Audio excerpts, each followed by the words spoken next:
নাজিৰা সাংবাদিক মঞ্চৰ কলা বেজ পৰিধান কৰি এঘণ্টীয়া মৌন প্ৰতিবাদ। পাইকানৰ উচ্ছেদ সম্পৰ্কত পৰ্যবেক্ষণ নামৰ অনুষ্ঠানটিত কেমেৰাৰ সন্মুখত ND24ৰ মুখ্য সম্পাদক ৰাজদীপ বাইলুং বৰুৱাক পূব গোৱালপাৰা সমষ্টিৰ কংগ্ৰেছৰ বিধায়ক AK ৰছিদ আলমে ৰাজহুৱাকৈ যি অশালীন মন্তব্য কৰি চূড়ান্ত অভদ্ৰামী কৰা কাৰ্যক নাজিৰা সাংবাদিক মঞ্চৰ তৰফৰ পৰা তীব্ৰ ভাষাৰে গৰিহণা জনাই নাজিৰা নগৰৰ মাজমজিয়াত কলা বেজ পৰিধান কৰি এঘণ্টীয়া প্ৰতিবাদী কাৰ্যসূচী ৰূপায়ণ কৰে। গণতন্ত্ৰৰ চতুৰ্থ স্তম্ভস্বৰূপ সংবাদ মাধ্যমৰ ওপৰত এজন জনপ্ৰতিনিধিৰ অসভ্য আচৰণ অতিকৈ নিন্দনীয়।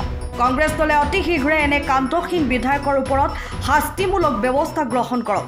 ভৱিষ্যত দিনত সাংবাদিকক অপমান কৰা, সাংবাদিকক নিৰ্যাতন কৰা বন্ধ কৰক। এনে বহুত প্লে কাৰ্ড লৈ আজি নাজিৰা সাংবাদিক মঞ্চৰ সকলো সাংবাদিকে প্ৰতিবাদী কাৰ্যসূচী ৰূপায়ণ কৰে।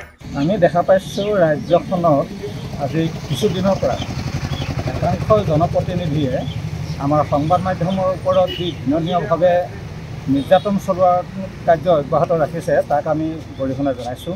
শেহতীয়াকৈ ND24ৰ মুখ্য সম্পাদকগৰাকী এগৰাকী জনপ্ৰতিনিধি তথা অসম বিধানসভাৰ সদস্যই যি অভব্য আচৰণেৰে নিকৃষ্টভাৱে নিজৰ চৰিত্ৰটো প্ৰকাশ কৰিছে সেই তেনে কাৰ্যকো আমি গৰিহণা জনাইছোঁ আৰু অনাগত সময়ত যাতে কোনো পক্ষৰ পৰা আমাৰ সংবাদকৰ্মীসকলক এনেধৰণৰ নিৰ্যাতন বা ভাবুকি প্ৰদান নকৰে তাৰ প্ৰতি আমি আহ্বান জনাইছোঁ।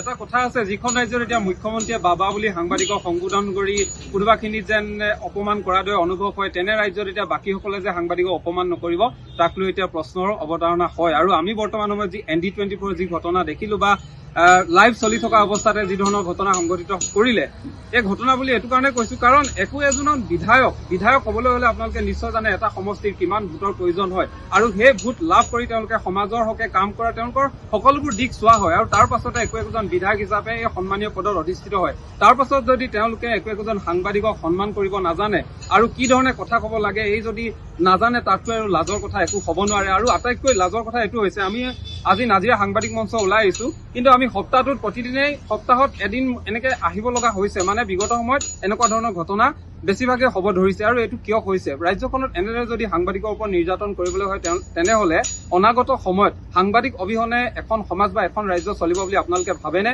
সাংবাদিক হৈছে এখন ৰাজ্যৰ দাপোন স্বৰূপ। যিমানে যি নকওক, এখন সাংবাদিকে ৰাজ্যখনত কি হৈ আছে, সামাজিক, অৰ্থনৈতিক, ধাৰ্মিক বা সকলো ক্ষেত্ৰতে কি হৈছে গোটেইবোৰ উপস্থাপন কৰে বা ৰাইজৰ মাজলৈ লৈ যায়। তেনেস্থলত যদি আপোনালোকে প্ৰতিটো মুহূৰ্ততে সাংবাদিককে যদি অৱনমিত কৰিব বিচাৰে বা অপমান কৰিব বিচাৰে, তেনেহলে সাংবাদিক যদি একেবাৰে নাইকিয়া হৈ যায়, টিভি চেনেলসমূহ নাইকিয়া হৈ যায়, তেনেহলে আপোনালোকে বাতৰিসমূহ ক'ত পাব? এইবোৰ আপোনালোকে ভাবি চাইছেনে?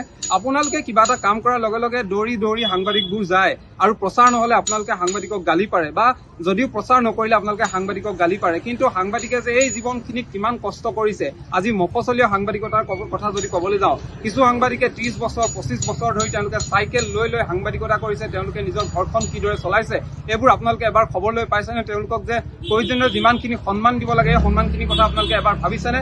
আপোনালোকেতো কিবা এটা হ'লেই ঘপকে সমালোচনা কৰে, এইটো আমুকটোৱে। আৰু সাংবাদিক বুলি ক'লে আপোনালোকে টকা খায় বুলি এনেধৰণৰ মনোবৃত্তি বহুতৰে মই দেখো, ছচিয়েল মিডিয়াত আমি দেখিবলৈ পাওঁ। বিভিন্ন ধৰণৰ সাংবাদিক বুলি ক'লে আপোনালোকে কটু সমালোচনা কৰে, কিন্তু তেওঁলোকৰ জীৱনত ব্যক্তিগত জীৱন পাহৰি সামাজিক জীৱনত তেওঁলোকে কি ধৰণে যে জীৱন সংগ্ৰাম কৰিব লগা হয়, কিদৰে নিজৰ লগতে সমাজখনৰ লগতে নিজক যে আগবঢ়াই নিব লাগে এই ক্ষেত্ৰত তেওঁলোকে কিমান সংগ্ৰাম কৰিব লগা হয় এইখিনি কথাটো ভাবি নাচায় আৰু আপোনালোকে মন গ'লে কিন্তু সমালোচনা কৰে। এইকেইটা দিনত অত্যধিক আপোনালোকে আমি দেখিবলৈ পাইছো ৰাজ্যখনত যিদৰে সাংবাদিক নিৰ্যাতন ঘটনা সংঘটিত হৈছে, এইটো আটাইতকৈ শুনিবলৈ লজ্জাজনক কথা। এইটো কাৰণে লজ্জাজনক কৈছো কাৰণ বৰ্তমানত আমাৰ মুখ্যমন্ত্ৰী হিমন্ত বিশ্ব শৰ্মাৰ দৰে দক্ষ নেতা আছে, সকলোৱে দক্ষ নেতা বুলি কয়, আৰু তেনেস্থলত তেওঁ থকা অৱস্থাত এই ৰাজ্যখনত ইমান বাৰে কিয় সাংবাদিকৰ ওপৰত নিৰ্যাতন চলিছে, সাংবাদিকক কিয় এইদৰে কৰা হৈছে, এইটো কিন্তু আটাইতকৈ ডাঙৰ প্ৰশ্ন হৈ পৰিছে বৰ্তমান প্ৰেক্ষাপটত। সেয়ে আশা কৰো অনাগত সময়ত যাতে এনেকুৱা ধৰণৰ নহয়।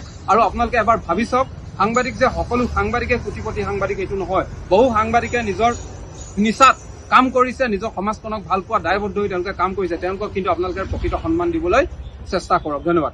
নাজিৰাৰ পৰা নয়নমণি ভট্টাচাৰ্যৰ ৰিপৰ্ট, টাইম অফ আছা। সময়ৰ খবৰ সময়ত পাবলৈ ফলো কৰক টাইম অফ আছা।